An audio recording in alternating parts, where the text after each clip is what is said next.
Let's have a cut-out and keep guide now to everything you might have missed from the summit. Anna Reid is a journalist and a historian who specialises in the history of Ukraine. Anna, hello, good evening. Hello. And Jamil Jaffer is a former advisor to President George W. Bush. He's the founder of the National Security Institute at George Mason University. Jamil, hello, good evening. Hey, Daryl. Thank you both for being with us. Anna, can we start with you? All the noises you would expect to hear about Ukraine from Zelensky and the leaders. Did we learn anything new? I think the biggest news to come out of the summit was, well, first of all, that Zelensky was there. It had been expected to just address it on video, and that was kept very quiet, that he was actually turning up. That he turned up in person, I think, was very powerful. And the F-16s, and again, that was a surprise. The messages coming out of the States had been that they weren't going to budge on the fighters, and they have, unexpectedly, which is very positive news for Ukraine. And you can read it different ways, that it's a statement of intent, a statement of determination aimed at Moscow, or that it's because Ukraine really needs them, because because retaliation on the Russian side is expected once Ukraine begins its full-scale counter-offensive.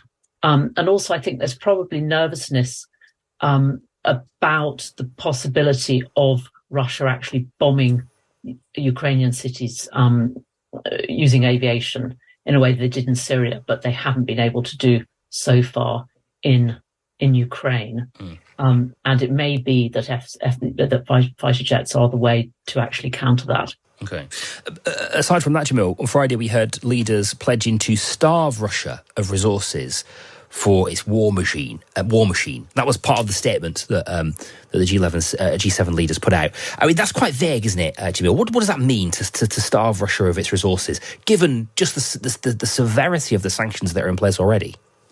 No, you're exactly right, Daryl. It's not clear what this new sanctions regime will look like, but it is clear that the G7 countries have agreed to come together and reinvigorate the sanctions, not just add new sanctions, but potentially continue to enforce compliance with the existing sanctions. They've also made clear that they're not going to accept Chinese involvement in running the sanctions, and how the G7 responds to the Chinese effort to circumvent sanctions will be a key part of this effort as well, Daryl.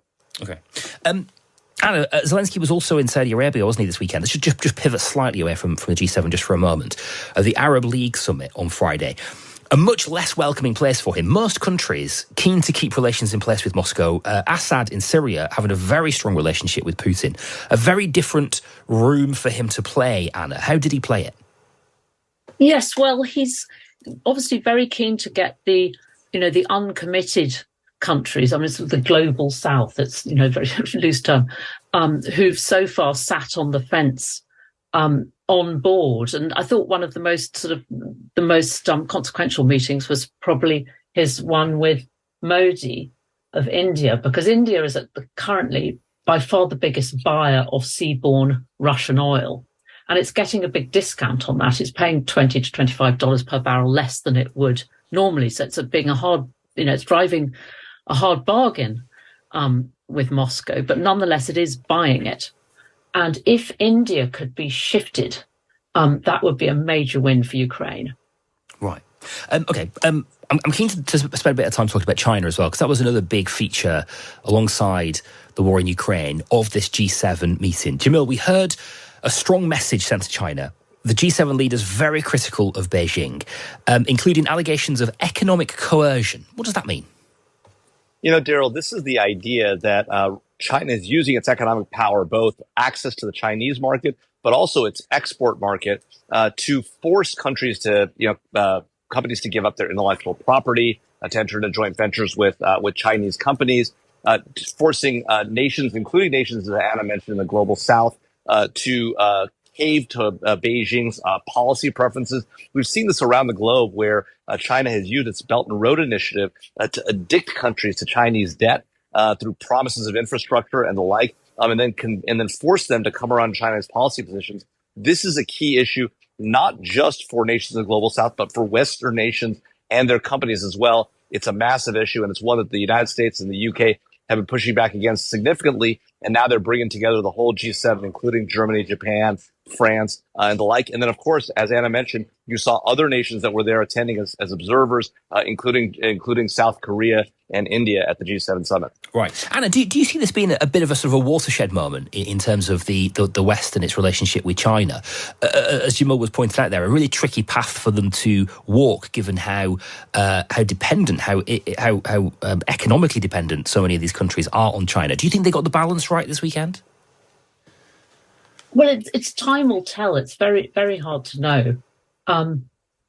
Obviously, you know, the big worry is Taiwan, and if and when China will attack it in the same way that Russia has Ukraine, and I mean part of the rationale behind the West's very strong support for Ukraine is obviously the intention of showing China what the consequences will be for it if it does something similar.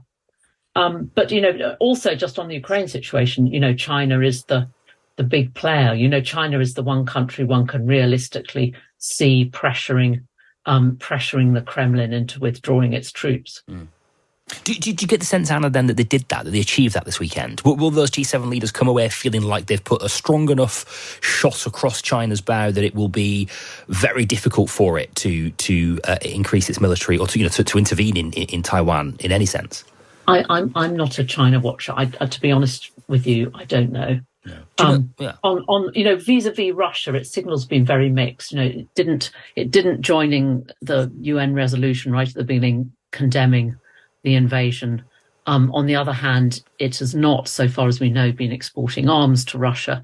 It's warned Russia very strongly and publicly against making nuclear threats, as it's been doing. It has been largely sitting on the, and then of course there was the Xi-Zelensky phone call recently. So they've been sort of putting out signals on both ways, yeah. And it's very hard to see where they'll go. I mean, it's an opportunistic place. They'll probably want to just sort of get what they can out of it. Certainly don't care much about Ukraine for its own sake. But I think there is there's definitely things to be played for there with China. It's definitely, it's certainly not a lost cause. Okay. Jamil, we heard a lot this weekend about these two terms that really stood out to me: de-risking from China and decoupling from China. De-risking is something that the EU's Ursula von der Leyen has championed. The US have been sort of pushing this idea of decoupling. Can you just explain what they mean, Jamil, and why the difference between them is significant in the West's approach to China? Yeah, I think it's an important point, Daryl, that you made. Look, decoupling is a hard thing to achieve if you're talking globally across all economic connections with China. The idea that we're going to completely disconnect hydraulically from the Chinese economy. The United States has been pushing for that in very specific, very narrow sectors, things like semiconductors that are critical to our and the West's national interests and global interests. At the same time, in a lot of ways, what Ursula von der Leyen and what you heard Rishi Sunak talking about there, this idea of de-risking, it's actually not fundamentally that different from the kind of decoupling the U.S. is talking about. Because what it means is those critical things, critical minerals, semiconductors, artificial intelligence capabilities, quantum, that we're going to need as a Western grouping to separate ourselves from China and allow ourselves to have access to those capabilities without the need for reliance on China. So in a lot of ways, while the words being used are different, decoupling on one hand, de-risking on the other, the kind of decoupling and de-risking we're talking about actually is very similar and represents a significant move forward in the Western alliance on these issues. Right. And we've also we've heard China's response to that, by the way, just in the last couple of hours. Front page of the Financial Times tomorrow, China slaps ban on US chip maker. They've hit America's biggest semiconductor manufacturer with a sales curb after a weekend of mounting geopolitical tensions as the G7 stepped up its criticism of Beijing. This is Micron Technology, who export a huge amount of product to China and around the world. They've been hit with bans in China. So that's the Chinese response, I suppose, to those tensions. Anna, one of the things that really struck me, and I guess mainly from the sort of images, the optics of it, right? Watching the world leaders this weekend, gathering in Hiroshima, doing those photo calls, is with the is just how male heavy the leadership of the G7 countries remains, with the exception of Italy's Giorgia Meloni and Ursula von der Leyen representing the EU. It was mainly men. Why is that still the case? Oh, goodness. Well, it hasn't always looked that way. I mean, we had Theresa May not so long ago. Yeah. I mean, to be honest, I don't know why, particularly at this moment, the G7's rather male-led. The US looks as though it will carry on being so, and the UK as well. I mean, I don't think it's actually got much bearing on policy at the moment, to be honest.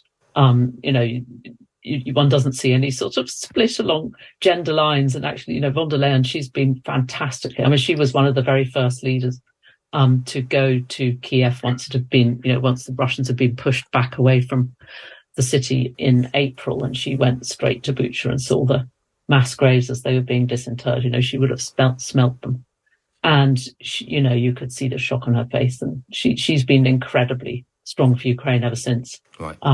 Which is fantastic. Yeah. But I mean, I was just saying, China, Russia. I mean, on the whole de-risking, making sure you've got a sort of diversity of supply lines for vital goods and so on. That the fact that Europe allowed itself to become so dependent on Russian gas really came and bit it when Russia invaded Ukraine. I mean, suddenly they were just given this object lesson in the foolishness of that, and I think you can see that now playing out in the relations with China. Everybody's had a bit of a wake-up call.